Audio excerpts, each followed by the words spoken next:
Okay, welcome back to the Stirling Engine Mark III project. So the day is test day. So we're going to put a fire in it and see what happens. The first thing we've got to do is move it outside.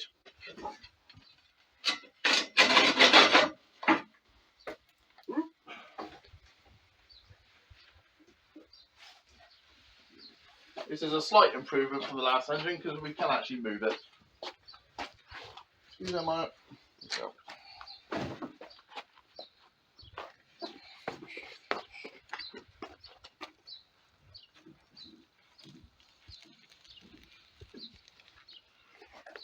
There we go. We're outside ready to go. I'll just show you the setup a minute before we get going. I've never lit a rocket stove before, so it might be a bit of experimentation. Apparently you're meant to undo this bit here. And you're meant to put a flame right to the back so the heat riser gets warmed up. That's to encourage the airflow to go up the heat riser rather than out the infeed. Yeah. So I'll do that in a second.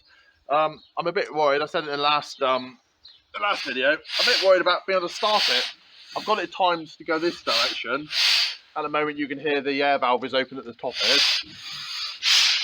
So when I close it up, I can't turn it over easily because the compression is too high. What I'm hoping is when the hot end is hot and the cold end is cold, it will actually assist me to turn the engine over, as well as using the breather valve as well. I'm hoping to get the engine started, get the handle off, and then close the valve up, and hopefully it will take away. But it might not work yet, so we'll go from there.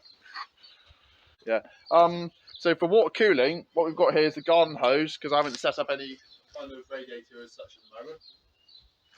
Like so. So that goes in the water jacket here at the bottom and comes out the top. What we'll do, we'll set this up so there's just a trickle of water coming out of there. Yeah, I think that's about it. So we should bother light it up.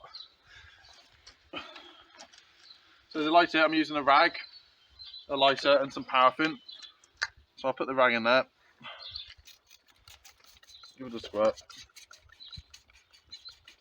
Then I'll light it. I'm going to need a stick. Just stick it to the back. I don't know if any of these are long enough. That should be long enough. I should be able to sit in.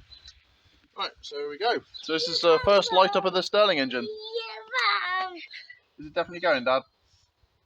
The film definitely going? Yep. Yeah. Okay. Well, I think so. Is it showing the cross? Is it? No, it's going back to the thing. Yeah, it's because it's not on. Oh, that's on. Yeah, you got it. Right, there you go, Dad. You got that. Right, so we'll stick this to the back. Like so. Now, so that's burning away. We'll follow it up with some sticks. Like so.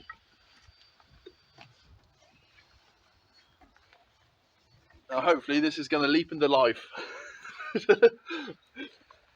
We shall see. That's not a good one because it's a bit big, really.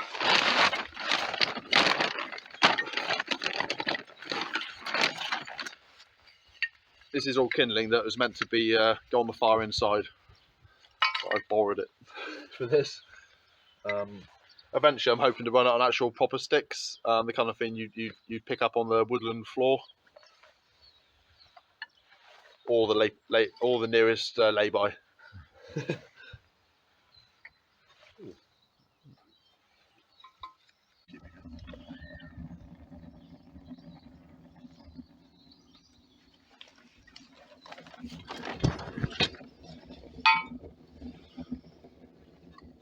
Alright, so I'm just going to take some temperature gauges, temperatures a minute of various things.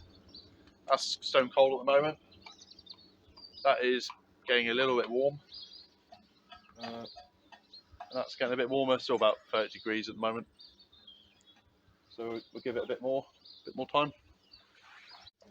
Alright, so it's a few minutes in. I'm quite surprised actually, we've got a clean chimney at the moment. So it's things are going well so far.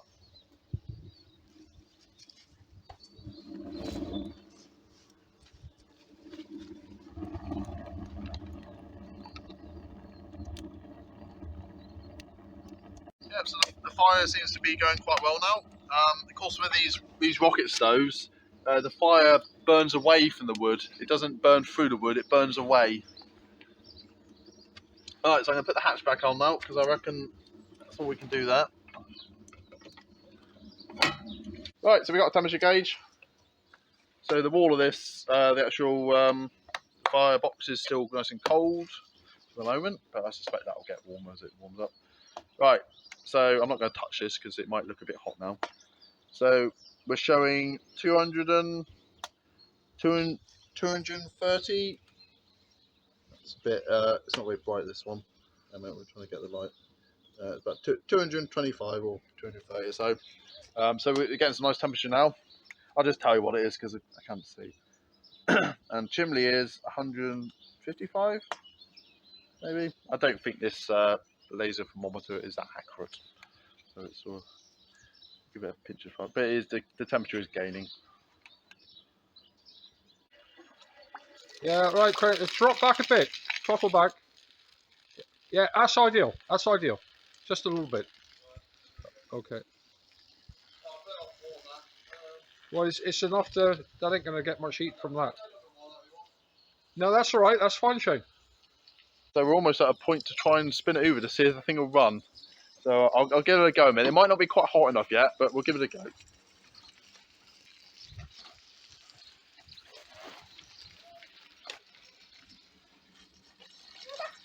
Right, so I got the valve at the top open.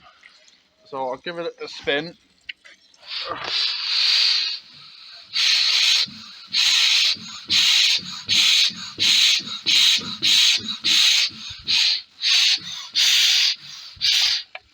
This could be problematic now. I don't think it's bothered us, Shane. Oh, it's going to go. Oh, crumbs. Almost.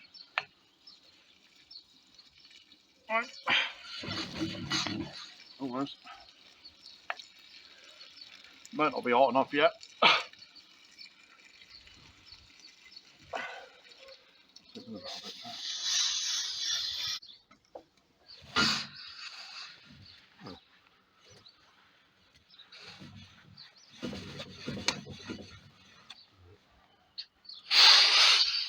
Okay. Oh.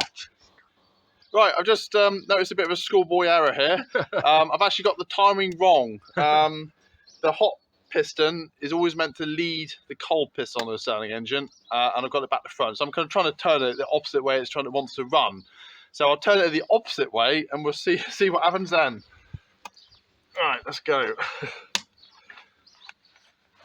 course, I might better start it with the decompressor half open now. Right.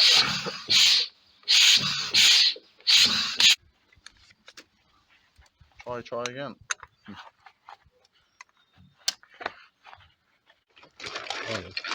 Put some more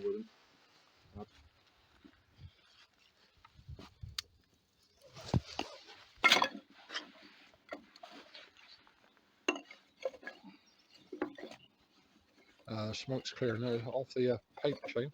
Yeah. Yeah. Yeah. The chimney's looking Right, nice up that's there. that. Yeah. Right. Try again. Gloves.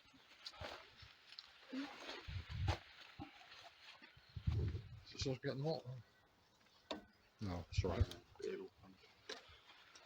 Right, so I've eased off the angle again. I don't know what it is, probably about 130 degrees, 135, something like that. So this, because I've eased the angle off, and the pistons are actually further out of phase, the engine is easier to turn over because there's actually less compression. So we shall see what we can do.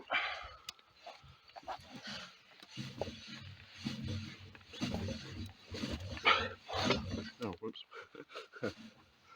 Right, right, let's try again.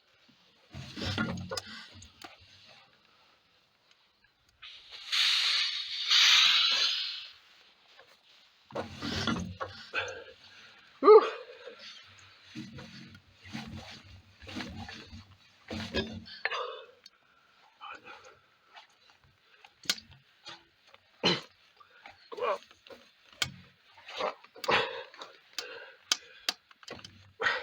At least it's holding its compression lovely. Oh dear. Oh, I can't spin it that way then. Right, I've tried and tried and tried, but it's still not running. If you look at the fire a minute, the fire's going well. I've taken this lid off with hope that I can induce a bit more draft through it and get a bit of temperature up here. I don't think the temperature is quite hot enough here. I'm measuring this, and it's 300 degrees. It's going up. That's why I took the lid off, to try and increase the temperature here. So we'll just have to hold it there for a moment and see what happens.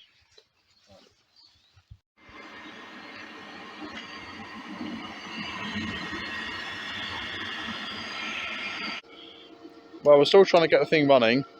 We've got a problem with temperature because the hot heat exchanger is only getting to about 250 degrees, which is just ain't hot enough. I was expecting 600 to 1,000.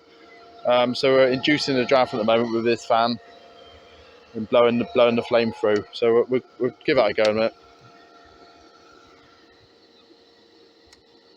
So we got 400 degrees here. It's not the temperatures we're looking for. We're looking for about 900 degrees. I don't really know why it's not giving 900 degrees. The stack is smokeless. The wood's burning well, but it's just not enough temperature. If I try and start it in a minute.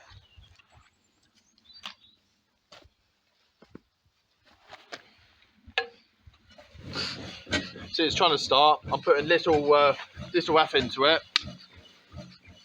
And considering there's a compression stroke here, so it's working, but we're not running. There's not enough heat. I don't know why.